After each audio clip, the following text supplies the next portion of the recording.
Since 2012, My 600 Pound Life has been recording the lives of the morbidly obese individuals following their battles before, during, and after potentially life-saving gastric bypass surgery, keeping in mind that some of them are profoundly energetic and prepared to change their lives, while others have a lot harder time tolerating the guidelines of the health improvement plan.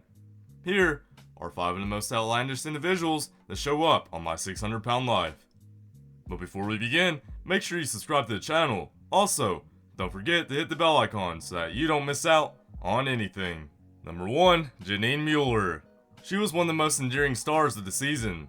When I wake up in the morning, my body hurts so much, and the pain in my joints is so bad.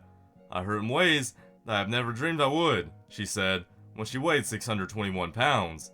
Janine used an electric scooter to get around because her knees were damaged from her excessive weight. But it was impressive to see a star hold on to her morbidly obesity on the show, considering how many My 160 Pound Life stars remain bedbound. By the end of her episode, she successfully dropped her weight to 566 pounds. However, she was unable to receive Dr. Now's signature bypass surgery because she hadn't shed enough weight. She didn't whine about it, and the way many others do when they're turned away from surgery. Instead, she kept her head high and set a new goal for herself. Number 2. Brandy and Candy. The twins each weighed about 600 pounds at the start of their weight loss journey. Brandy and Candy's obesity stemmed from an abusive childhood. Food, as it often does on My 600 Pound Life, became a comfort, a way to cover up the pain of an emotional wound. During that debut, Brandy and Candy's physical ailments seemed to almost mirror their past psychological trauma. The climax came when Candy, undergoing weight loss surgery several months after Brandy, suffered a pulmonary embolism and a heart attack on the operating table. She had to be put into a week-long medically induced coma, and the threat of brain damage was very real. Despite everything, this twins' first episode had a very happy ending. Candy made a full recovery, and she and Brandy each lost more than 200 pounds. Number 3. Mercedes Cephas. Mercedes struggled with severe lymphedema. That meant that her lymph glands were not working properly, and Mercedes was accumulating fluids in her extremities, which was terrible for the heart, liver, and other organs. She could barely stand and spent most of her days bedbound, which was quite common for patients who appeared on the show. She lied, whined, and made excuses for herself, and refused to make an effort, though she was given the chance to appear on the show and receive Dr. Dow's treatment. Though she carried a lot of trauma for being abused by her late father during her formative years, Mercedes turned out to be a terrible example of someone who expects everything to be served to her by her children and cousin, and doesn't even try to change up her life when she was given the chance of a lifetime to undergo Dr. Now's treatment and diet plan. Throughout the show, she was only able to lose around 80 pounds, and had a myriad of reasons to give Dr. Now each weigh-in, and she hadn't dropped more.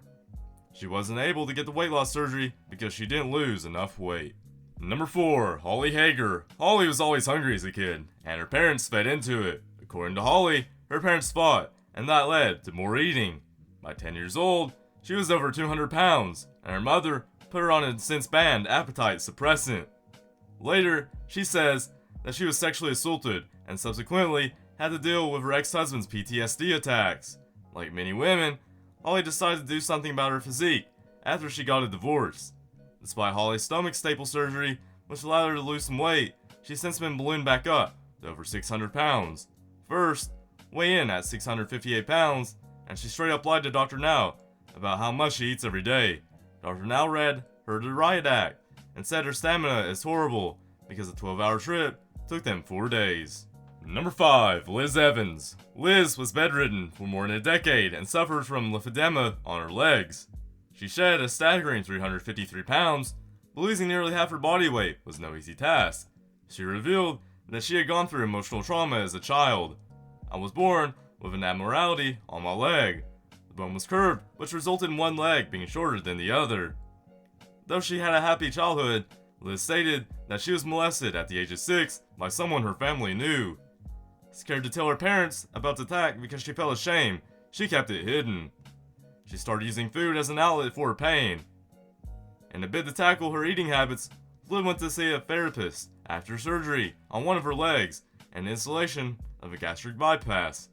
She was given a strict diet and exercise regime by My 600 Pound Life's Dr. Now, and she did shed a ton of weight. Well, that's it for today. Hope you guys enjoyed the video. If you did, then let us know by giving it a thumbs up. We'll see you soon in another video. Until then, take care and goodbye.